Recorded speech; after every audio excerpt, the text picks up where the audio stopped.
नमस्कार मंडळी, श्री स्वामी समर्थ सर्वांना। तर बघा 29 जानेवारी वार गुरुवार या दिवशी आलेली आहे जया एकादशी। बघा योग किती सुंदर आलेला आहे। तर या दिवशी आपल्याला आपल्या घरामध्ये एकादशीच्या दिवशी खास करून भगवान श्री हरी विष्णुदेव आणि माता लक्ष्मींची सेवा उपासना पूजा जी आहे तर ती करायची आहे, नामस्मरण करायचं आहे। आणि खास करून आपल्याला या जया एकादशीच्या दिवशी म्हणजेच गुरुवारी आपल्याला एका झाडाला स्पर्श करायचा आहे, पूजा करायची आहे आणि आपल्या मनातील जी काय कठीणातील कठीण इच्छा असेल तर ती आपल्याला आपले दोन्ही हात लावून त्या झाडाला स्पर्श करून आपली इच्छा जी आहे तर ती व्यक्त करायची आहे।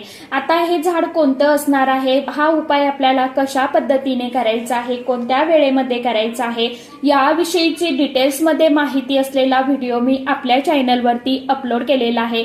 ज्यांनी कोणी तो व्हिडिओ बघितला नसेल त्यांनी आवर्जून बघा।